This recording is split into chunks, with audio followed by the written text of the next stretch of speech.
The rain-slicked streets of Brooklyn glistened under the streetlights. But my heart was a storm no umbrella could shield. 10 years ago, I walked away from the only person who ever made my soul feel alive. And tonight, I saw him again, Elliot, standing in the crowd of a dimly lit gallery, his blonde hair catching the light like a beacon. My breath caught, sharp and jagged, as if the universe had punched me square in the chest. I was 18 when I first met Elliot Harper in a small-town Ohio diner. Both of us awkward kids trying to survive the suffocating weight of our conservative hometown. He was the quiet one, with eyes that held galaxies and a smile that could melt the coldest winters. I was Julian Carter, the restless dreamer, always chasing something bigger, something beyond the picket fences and whispered judgments. We were inseparable, two boys stealing moments in the woods, sharing secrets under starlit skies, promising forever in the way only young love can. But I broke that promise. I left for New York, chasing ambition, leaving Elliot behind with nothing but a half-hearted letter and a heart full of regret. Now, at 28, I stood frozen in the gallery, my paintings lining the walls, each stroke a silent apology to the boy I abandoned. The exhibition was my first big break, a chance to prove I'd made it as an artist in the city that never sleeps. But all I could see was him, Elliot, now a man, his frame leaner, his face sharper, but those eyes still carrying the same quiet intensity. He was studying one of my pieces, a chaotic swirl of blues and reds titled Regret, and I wondered if he knew it was about him. I forced my legs to move, weaving through the crowd of art critics and hipsters sipping overpriced wine. My heart pounded louder than the chatter around me. What do you say to someone you loved and lost? What do you say when you're the one who walked away? Elliot, I said, my voice barely above a whisper. He turned, and for a moment, time collapsed. His hazel eyes met mine, and I saw a flicker of recognition, then something else, Bane. Maybe. Or hope. Julian, he said, his voice steady but laced with something raw. It's been a while. A while. 10 years. A lifetime of wondering what could have been. I wanted to apologize, to spill every regret I'd carried, but the words stuck in my throat like broken glass. Instead, I gestured to the painting. What do you think? He looked back at the canvas, his lips parting slightly. It feels heavy, like someone's carrying a weight they can't put down. I swallowed hard. He saw it. He saw me. Yeah, I said, my voice cracking. It's about someone I lost. His gaze flicked back to me, searching, and I felt exposed, like he could see every mistake I'd made since I left Ohio. The gallery buzzed around us, but we were in our own world, two ghosts haunted by the same memory. I wanted to ask why he was here, how he'd found me, but before I could, a woman in a sharp blazer approached him, her smile professional but warm. Elliot, there you are, she said, touching his arm. The curator wants your input on the lighting for your piece. My stomach dropped. His piece. Elliot was an artist too. I hadn't known. I hadn't kept up with him, too afraid to face what I'd left behind. He nodded to the woman, then turned back to me, his expression unreadable. We should catch up, Julian, he said, and there was a weight to his words, like an invitation and a challenge all at once. He handed me a card with his name and number, his fingers brushing mine for a fraction of a second. That touch burned, reigniting something I thought I'd buried. As he walked away, I stood there, clutching the card like it was the last piece of him I'd ever hold. The gallery felt too small, the air too thick. I'd let him go once, convinced I had to chase my dreams alone. But now, seeing him again, I knew I couldn't make the same mistake twice. Not when fate had given me this second chance. The rest of the night blurred by. I smiled for photos, shook hands with collectors, but my mind was on Elliot. His card sat heavy in my pocket, a reminder of the boy I'd loved and the man I barely knew. When the gallery finally emptied, I slipped out into the rain, dialing his number before I could talk myself out of it. Julian. His voice was soft, cautious, like he hadn't expected me to call so soon. Where are you? I asked, my voice urgent. I need to see you. There was a pause, long enough to make my heart stutter. Then, I'm at the diner on 7th. You know the one. I did. It was the kind of place we would have haunted as kids. Greasy. Open late, with neon signs that flickered like broken promises. I hailed a cab, the rain soaking through my jacket as I gave the driver the address. My mind raced with questions. What had Elliot been through in the last decade? Why was he here? In my city? In my world? And why did it feel like the universe was daring me to fight for him this time? The diner was a warm glow against the wet night, its windows fogged with condensation. I stepped inside, the bell above the door jingling, and there he was, sitting in a corner booth, a cup of coffee in his hands. He looked up, and for the first time that night, he smelled a small, hesitant thing that broke my heart all over again. I slid into the booth across from him, my hands trembling. I didn't know you were an artist, I said, the words spilling out before I could stop them. He laughed, a sound that was both familiar and foreign. I didn't know either. Not back then. It took a while to figure out who I was after you left. The words hit like a punch. After you left. I wanted to apologize, to explain, but he kept going, his voice steady but laced with something deeper. I stayed in Ohio for a while, tried to fit in, but I couldn't. Not after everything. So I came here, started over, found art, found myself. I leaned forward, desperate to close the distance between us. Elliot, I'm so sorry. I thought I had to leave to be someone. I thought I couldn't stay and be us. His eyes softened, but there was a guarded edge to them. You didn't just leave Ohio, Julian. You left me. The truth of it stung, raw and undeniable. I reached for his hand, but he pulled back, just slightly, enough to make my chest ache. I know, I said, my voice breaking, and I've regretted it every day since.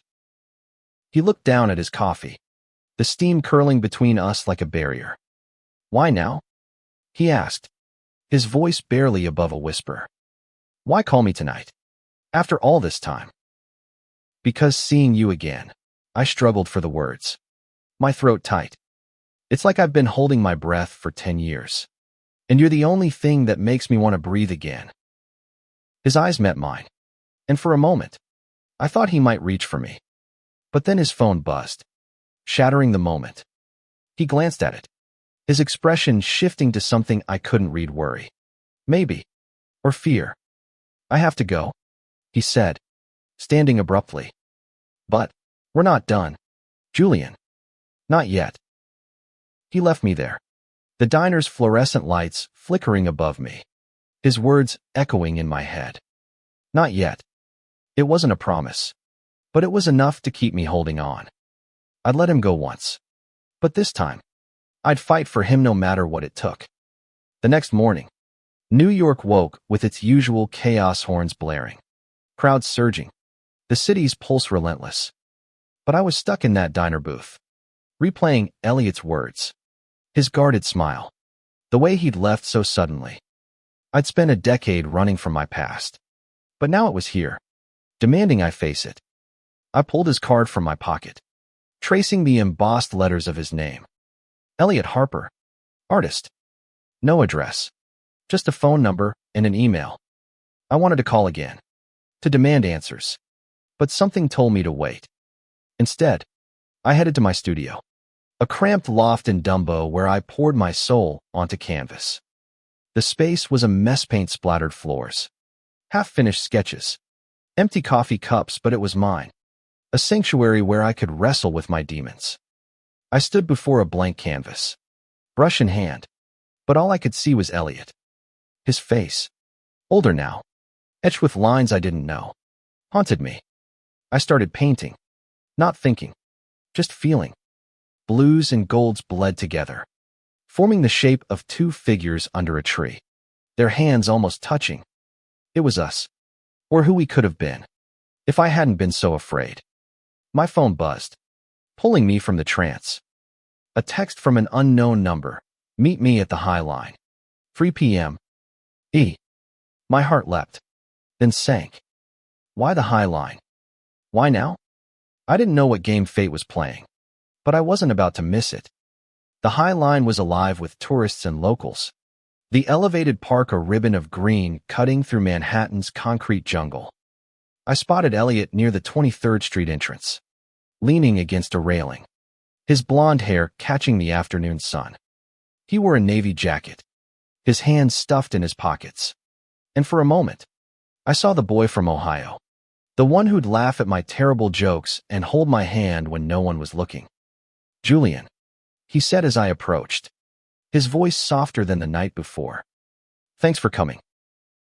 I wouldn't miss it, I said, trying to sound casual, but my voice betrayed me, thick with emotion. Why here? He gestured to the view, skyscrapers glinting, the Hudson River shimmering in the distance. This place, it's where I come to think, to remember who I am. I wanted to ask what he meant, but he started walking, and I fell into step beside him. The High Line was crowded, but it felt like just us, the world fading into a hum. He told me about his life, how he'd moved to New York 5 years ago, how he'd stumbled into art after years of feeling lost. He'd started with sketches, then moved to sculptures, his work raw and emotional, like he was carving pieces of his soul into wood and stone. I saw your paintings last night, he said, glancing at me. They're intense, like you're screaming on the inside. I laughed, a bitter sound. That's about right. Every piece is a fight with myself. He stopped walking, turning to face me. What are you fighting, Julian? The question hit hard, stripping me bare. I wanted to say you, us, the kid I was who thought he had to run to be free. But instead, I said, I'm fighting to make sense of why I let go of the best thing I ever had. His breath hitched, and for a moment, I thought he'd close the distance between us. But then he looked away, his jaw tight. You don't get to say that. Not after 10 years of silence. I know, I said, my voice raw. But I'm saying it now. I was wrong. Elliot. I was scared. And I ran. And I've hated myself for it ever since. He didn't respond. Just started walking again, his shoulders tense. I followed, desperate to keep him close, even if he was slipping through my fingers.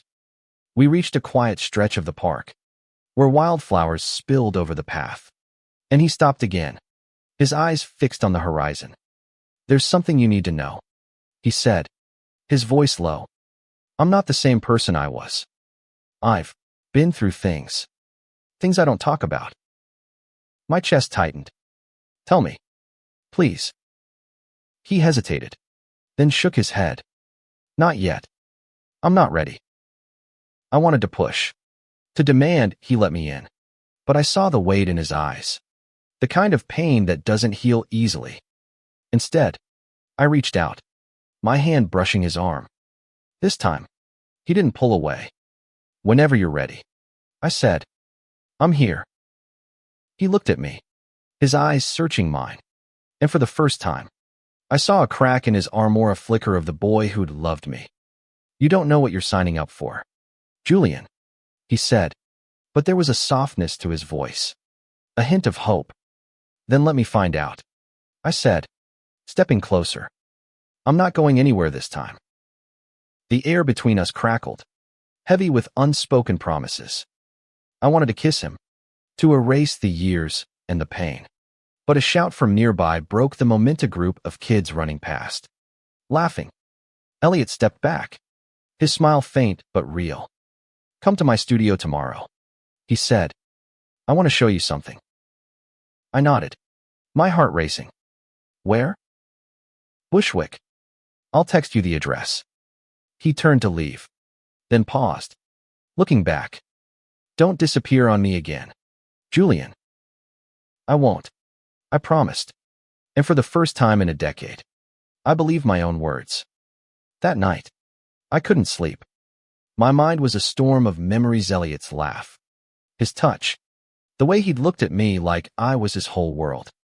But there was something else now. Something darker in his eyes. A story he wasn't ready to tell. I knew I had to earn his trust, to prove I wasn't the coward who'd run away. As I lay in bed, staring at the ceiling, I made a vow, no matter what secrets he was carrying, no matter what fate threw at us, I'd fight for him. This time, I'd hold on. Elliot's studio was a world away from mine, tucked in a gritty corner of Bushwick. It was a converted warehouse with exposed brick and skylights that let in the morning light. I arrived early, my nerves buzzing as I climbed the stairs. The address he'd texted burned into my memory. The door was ajar, and I stepped inside, the scent of sawdust and paint hitting me like a wave. Elliot stood in the center of the room, surrounded by sculptures, twisted wood and metal. Some delicate, others brutal, all of them alive with emotion. He was sanding a piece, his hands steady, his focus intense. At 28, he'd grown into himself, his blonde hair falling into his eyes, his sleeves rolled up to reveal forearms dusted with sawdust. He looked up, catching my gaze, and smiled a real smile, not the guarded one from before. "You're early," he said, setting down his tools. "Couldn't wait," I admitted, my voice light but my heart heavy. I wanted to ask about the sculptures, about the pain carved into every curve, but I held back, letting him lead. He gestured to a wooden piece in the corner, a spiral of branches that seemed to reach for the sky. "This one's new," he said. "It's about breaking free." I studied it, seeing the struggle in the twisted wood, the hope in its upward curve. "It's beautiful," I said, and I meant it. "You're incredible, Elliot." He laughed, a little self-conscious, and I saw a glimpse of the boy I'd known. "Come on," he said, leading me to a small table with 2 mugs of coffee. "Let's talk." We sat, the city's hum a distant backdrop. He told me more about his journey, how he'd left Ohio after a falling out with his family, how he'd struggled to find his place in New York, how art had saved him. But there were gaps in his story, moments he skimmed over, his eyes darkening. I wanted to press, but I didn't. Not yet. Instead, I told him about my life, the endless hustle of the art world, the loneliness of late nights in my studio, the way I'd painted him into every piece without realizing it. "You were always there," I said, my voice low. "In every brushstroke, every color. I never stopped loving you." He froze, his mug halfway to his lips. "Julian," he started, then stopped, his eyes glistening. "You can't just say things like that." "Why not?" I leaned forward, my heart pounding. "It's the truth. I've spent 10 years trying to outrun it, but I can't. I love you, Elliot. I always have." He stood abruptly, pacing to the window, his back to me. "You don't know what you're saying," he said, his voice tight. "You don't know what I've been through." "Then tell me," I said, standing too, my voice desperate. "Let me in." He turned, his face a mix of anger and pain. "I was homeless, Julian, for 2 years. After I left Ohio, I had nothing. No one. I slept in shelters, on the streets, until I clawed my way out. And you weren't there." The words hit like a tidal wave, drowning me in guilt. I stepped toward him, but he held up a hand, stopping me. "I don't blame you," he said, softer now. "But you can't just walk back into my life and expect it to be like before." "I don't," I said, my voice breaking. "I just want a chance to make it right. To be there now." He looked at me, his eyes searching, and I saw the battle inside him, hope warring with fear. Before he could speak, his phone rang, shrill and insistent. He answered it, his face paling as he listened. "I'll be there," he said, hanging up. "What's wrong?" I asked, my stomach twisting. It's someone I know. They're in trouble. He grabbed his jacket. His movements frantic. I have to go. Let me come with you, I said, not thinking, just needing to stay close. He hesitated, then nodded. Okay, but you need to promise me something. Anything, I said, meaning it. Don't ask questions. Not yet. I nodded, my heart racing as we left the studio, stepping into the unknown. The city blurred around us as we took the subway to the Bronx. Elliot's silence heavy beside me. We arrived at a rundown community center. Its windows boarded up, its walls covered in graffiti. Inside, a group of teenagers sat in a circle, their faces a mix of defiance and fear. A woman in her 40s, with kind eyes and a no-nonsense demeanor, greeted Elliot with a hug. Thanks for coming, she said. It's Marcus. He's in bad shape. Elliot nodded, his jaw tight, and led me to a back room where a boy, maybe 16, sat hunched over, his face bruised, his eyes hollow. Elliot knelt beside him, his voice gentle but firm. Hey, Marcus. I'm here. You're safe. I stood back, watching as Elliot talked to the boy, his words calm but filled with a strength I hadn't seen before. I realized then that this was part of his life, now helping kids like Marcus, kids who'd been cast out, like he had. My heart swelled with pride, but also ached with the weight of how much I'd missed. As we left the center, the sun setting behind us, I reached for Elliot's hand. This time, he let me hold it, his fingers curling around mine. Thank you, he said, his voice soft. For coming. Always, I said, and I meant it. Whatever he was carrying, whatever battles he was fighting, I was in it with him now. No matter what. The next few weeks were a delicate dance. Elliot and I met often at coffee shops, art galleries, quiet corners of the city where we could talk without the world pressing in. Each moment felt like a step towards something new, but also a reckoning with the past. I learned more about his life, the community center where he volunteered, the kids he mentored, the scars he carried from years of struggle. But he still held back, keeping parts of himself locked away. And I didn't push. I couldn't risk losing him again. One evening, we ended up at Coney Island. The boardwalk quiet in the off-season, the air sharp with salt and promise. The Ferris wheel loomed above us, its lights flickering against the dusk. Elliot looked out at the ocean, his face softened by the fading light. And I couldn't help myself. I reached for his hand, my fingers threading through his. Remember when we talked about running away to the coast? I said, my voice low. We'd sit on the beach. No one to judge us. Just us and the waves. He smiled. A wistful thing. Yeah. We were so naive.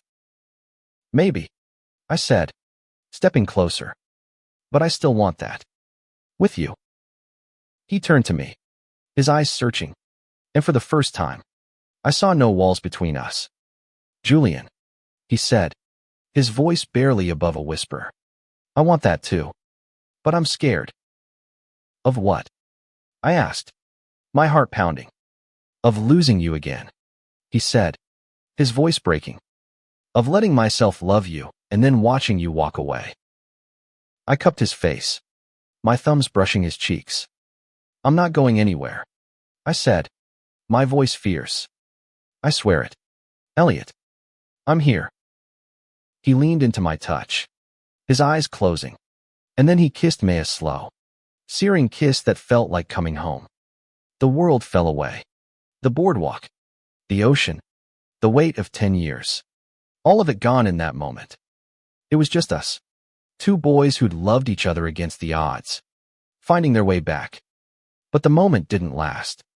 His phone buzzed again, the same shrill tone from the community center. He pulled back, his face tense as he answered. Yeah, I'm coming, he said, his voice clipped. He hung up, his eyes meeting mine. It's Marcus again. He's run off. Let's go, I said, not hesitating. I wasn't just fighting for Elliot now, I was fighting for the life he'd built. The people he cared about. We found Marcus in an alley near the center, shivering, his face bruised worse than before. Elliot knelt beside him, his voice steady but laced with worry. "You can't keep doing this, kid," he said. "You've got to let us help you." Marcus shook his head, his eyes wet. "They don't want me. My family. The world, they don't want me." Elliot's jaw tightened, and I saw the pain in his eyes, the echo of his own past. "I want you," he said, his voice fierce. "You're enough. Marcus, you're enough." I stood back, my heart aching as I watched Elliot pull Marcus into a hug, the boy's sobs muffled against his shoulder. I realized then how much Elliot had changed wasn't just the boy I'd loved. He was a man who'd built a life out of helping others, out of turning his pain into purpose. Later, as we walked back to the subway, Elliot was quiet, his hands stuffed in his pockets. "You okay?" I asked, my voice soft. He nodded, but his eyes were distant.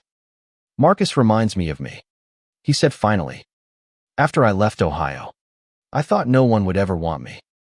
Not my family. Not you." The words cut deep, but I didn't look away. "I always wanted you," I said. "I was just too stupid to stay." He laughed, a small, broken sound. "You're not stupid, Julian. You were young. We both were." We stopped under a streetlight, the city humming around us. I took his hand, my heart steady now.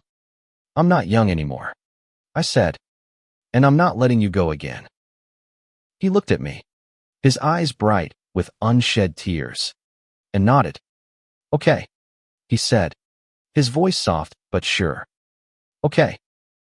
That night, we went back to my apartment, the first time he'd seen where I lived. It was small, cluttered with art supplies, but it felt right having him there. We talked until dawn, sharing stories, fears, dreams. For the first time, I felt like we were building something new, something stronger than before. But in the back of my mind, I knew there were still shadow secrets he hadn't shared, battles we hadn't faced. I didn't care. I'd face them with him, no matter what. The weeks turned into months, and Elliot and I found a rhythm. We were cautious, like two people learning to walk on a tightrope. But every moment together felt like a victory. We painted together in my studio, cooked terrible dinners in his tiny apartment, laughed until our sides ached. But the shadows were still there, lurking in his silences, in the calls that pulled him away. One night, as we lay in my bed, the city quiet outside, he told me the truth. His family had disowned him after he came out, not long after I left Ohio. He'd spiraled, lost himself to the streets, to despair, until a mentor at the community center pulled him back. "I didn't think I'd survive," he said, his voice barely audible. "But I did. For them. For me." I held him, my heart breaking for the boy he'd been, the man he'd become. "You're the strongest person I know," I said, and I meant it. But the world wasn't done testing us. Marcus's situation worsened. His family refused to take him back, and the system was failing him. Elliot threw himself into helping, spending late nights at the center, fighting for resources, for hope. I was there too, as much as I could be, but I saw the toll it took on him, the way it drained him. One evening, as we sat in the center's cramped office, Elliot's phone rang again. It was the hospital. Marcus had overdosed. We rushed there, the city a blur, my hand gripping Elliot's as we navigated the sterile halls. Marcus was stable, but barely, his small frame dwarfed by the hospital bed. Elliot sat beside him, his face a mask of grief and determination. "This can't keep happening," he said, his voice shaking. "These kids deserve better." I nodded, my throat tight. "They do. And so do you." He looked at me, his eyes raw. "I don't know if I can do this, Julian. Keep fighting. Keep losing." "You're not losing," I said, taking his hand. You're saving them. You saved Marcus. You saved yourself. He leaned against me, his body trembling, and I held him, the weight of his pain heavy but shared. In that moment, I knew I'd never let go again, no matter what fate decided. Months later, we stood together at an art show, our work displayed side by side, me paintings, his sculptures, a testament to who we were, who we'd become. Marcus was there too, healthier, a tentative smile on his face as he helped set up. The gallery was packed, but all I saw was Elliot, his hand in mine, his eyes bright with hope. I let you go once, I said, my voice low, meant only for him. But this time, I'm holding on, no matter what. He smiled, the kind of smile that lit up the world. Good, he said, because I'm not letting you go either. The future wasn't certain. There would be more battles, more shadows, but we'd face them together. Two boys from Ohio, two men in New York, building a life out of love and resilience. And as the gallery lights dimmed, I knew one thing for sure, no matter what fate decided, I'd never release him again.